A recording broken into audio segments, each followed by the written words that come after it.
नेपाल की राजधानी काठमांडू में भगवती मानव कल्याण संगठन के तत्वावधान में आयोजित राष्ट्र सेवा शक्ति साधना नशा मुक्त शिविर के प्रथम दिवस का भव्यतापूर्वक समापन हुआ।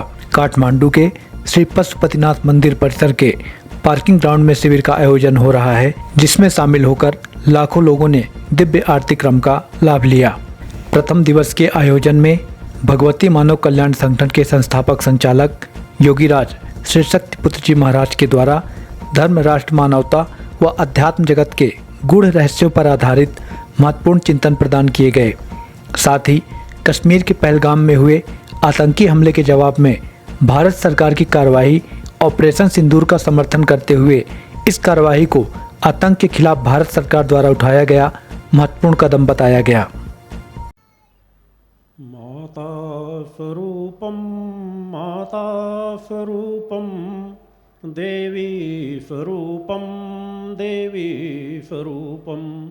प्रकृति स्वरूपम प्रणम्यम प्रणम्यम प्रणम्यम प्रणम्यम। बोलो माता आदि शक्ति जगजननी जगदमात की। यहाँ उपस्थित अपने समस्त शिष्यों, माँ के भक्तों, श्रद्धालुओं एवं नेपाल राष्ट्र की संपूर्ण जनमानस को अपने हृदय में धारण करता हुआ माता आदि शक्ति जगजननी जगदम्बा का पूर्ण आशीर्वाद प्राप्त करता हुआ अपना पूर्ण आशीर्वाद आप समस्त लोगों को समर्पित करता हूँ।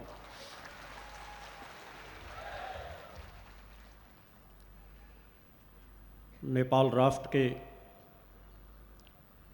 अति महत्वपूर्ण धाम पशुपतिनाथ धाम पर शक्ति चेतना जन जागरण शिविर अपने आप में एक विशेष ऊर्जा को लिए हुए है। जहाँ पर भी शक्ति चेतना जन जागरण शिविर का आयोजन किया जाता है, वहाँ उपस्थित होने वाले शिष्यों, भक्तों, श्रद्धालुओं एवं उस क्षेत्र से जुड़े हुए जनमानस के साथ ही संपूर्ण आध्यात्मिक जनमानस को जो विश्व जगत में कहीं पर भी सत्य धर्म के पथ पर चल रहे हैं, उनके सभी के कल्याण के लक्ष्य को लेकर के इन शिविरों का आयोजन किया जाता है। इस शिविर के माध्यम से भी 2 दिव्य आरतियों का सौभाग्य आप सभी लोगों को प्राप्त होना है। वो महत्वपूर्ण दिव्य आरतियाँ जिनमें मेरी स्वयं की उपस्थिति होती है, जहाँ पर मेरी स्वयं की उपस्थिति होती है वहाँ पर माता आदि शक्ति जगजननी जगदम्बा का आवाहन हर पल बना रहता है। जहाँ माता आदि शक्ति जगजननी जगदम्बा की उपस्थिति होती है, वहाँ समस्त देवी देवताओं की उपस्थिति सहज भाव से प्राप्त हो जाती है। आज से लेकर कल तक के इस पवित्र स्थल पर मिलने वाले क्षणों को जितना एकाग्र होकर यहाँ की ऊर्जा का लाभ लेने का प्रयास करेंगे, जितना मन को एकाग्र करने में सफल रहेंगे, मेरी दिव्य चेतना तरंगों का लाभ आपको उतना ही प्राप्त हो सकेगा।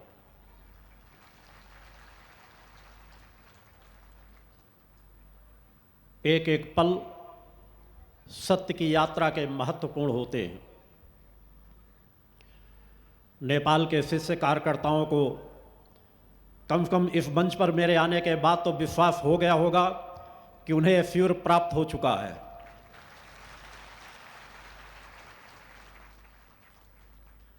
प्रबल भक्ति समर्पण से सब कुछ प्राप्त हो जाता है। कई वर्षों से लगातार प्रयास उनका फल है कि माता आदि शक्ति जगजननी जगदम्बा की कृपा से इस नेपाल की पावन पवित्र धरती पर सत्य चेतना जागरण शिविर की श्रृंखला का एक शिविर आयोजन करने का निर्णय लेना पड़ा। आप सभी लोग जो पूर्व से जुड़े हैं सभी को अवगत है कि मैंने अधिकांश समय एकांत साधनाओं के लिए संकल्प ले रखा है। साधना पथ ही मेरा जीवन है, तप ही मेरा जीवन है, अग्निपथ ही मेरा जीवन है, क्योंकि मैं उस सत्य को जानता हूँ और सत्य को जान करके सत्य से दूर नहीं हो सकता। वर्तमान विश्व जनमानस जिस तरह का जीवन जी रहा है, उस तड़पती कराहती मानवता को सही दिशा देने के लिए, अनीति अन्याय अधर्म की समाप्ति के लिए, सत्य धर्म के पथ पर बढ़ने वालों को चेतनावान बनाने के लिए मैं जितना एकांत साधनाओं में रत रहूँगा उतनी ऊर्जा उन्हें प्रदान कर सकूँगा। जो मैंने कहा, ये काल समय जो चल रहा है बुद्ध का नहीं है, धर्म युद्ध का है। पूरा विश्व अधर्मी और अन्याय से जूझ रहा है, आतंकवादियों से जूझ रहा है। आतंक साम्राज्य इस तरह से स्थापित करता चला जा रहा है कि कुछ देश आज भी आतंकवादियों का समर्थन करते हैं। उनके खिलाफ भारतवर्ष के द्वारा पाकिस्तान पर आतंकवादियों के अड्डों पर हमला भी तब किया गया जब उन्होंने सामान्य साथ जीवन जीने वाले निरीह जो अपने परिवार के साथ खुशियाँ मनाने गए थे 27-28 लोगों को गोलियों से भून दिया गया आतंकवादियों के द्वारा। उसके बाद भारत के पास एक ही विकल्प बचा था कि उन आतंकवादियों के प्रति कठोर कदम उठाएं। भारत सरकार ने वो कदम उठाया और उनके आतंकवादियों के अड्डों को तबाह किया। मगर कुछ देश ऐसे होते हैं जो आतंकवाद का स्वरूप बन चुके होते हैं, जिहादी मानसिकता की सोच बन चुकी होती है। मगर इस समय उनको जिस भाषा से सबक सिखाना चाहिए था, भारतवर्ष की सरकार ने उस भाषा में सबक सिखाया। विश्व के अधिकांश देशों का समर्थन आतंकवादियों के विरुद्ध भारत के इस अभियान में प्राप्त हुआ। नेपाल देश का भी सद्भावनापूर्ण संदेश सदैव इस अभियान के साथ जुड़ा रहा। नेपाल और भारत मैंने कहा है कि दो भाइयों के सगे भाइयों के समान ही हैं जो प्रारंभ से विचारधारा में रहते चले आए हैं। कभी भी जिहादी मानसिकता से समझौता मत करो।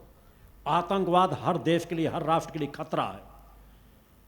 अतः उस आतंकवादी मानसिकता का पुरजोर विरोध करो। इसमें हिंदू मुस्लिम सिख ईसाई की बात नहीं है, हम सभी धर्मों का सम्मान करते हैं। मगर किसी धर्म में यदि कट्टरता हो, हिंसक प्रवृत्ति हो, जिहादी प्रवृत्ति हो, दूसरे को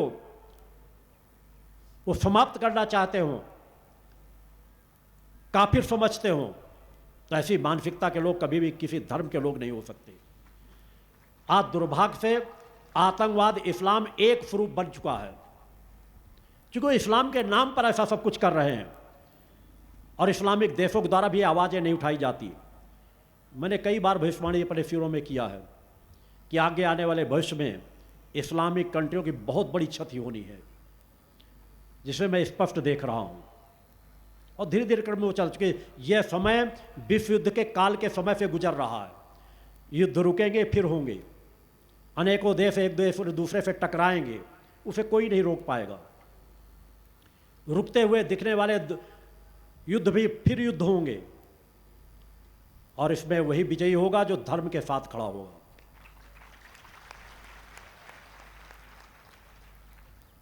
ये बुद्ध का समय नहीं, धर्म युद्ध का समय है। अधर्मी अन्यायों के को यदि नजरअंदाज किया गया तो सभ्य समाज कहीं जी नहीं पाएगा। आतंकवादी मानसिकता के लोगों का साम्राज्य स्थापित होगा। बहन बेटियों को प्रताड़ना दी जाएगी, उन्हीं के आगे उनके मांग के सिंदूर को उजाड़ा जाएगा, उनके साथ अत्याचार किया जाएगा। अतः हर देश की जनता को चाहिए कि आतंकवाद से कभी समझौता न करें। वहाँ देश की सरकारों को भी चाहिए कि आतंकवाद को भी थोड़ा सा भी आश्रय प्राश्रय मिला तो समाज के लिए खतरा बनेंगे।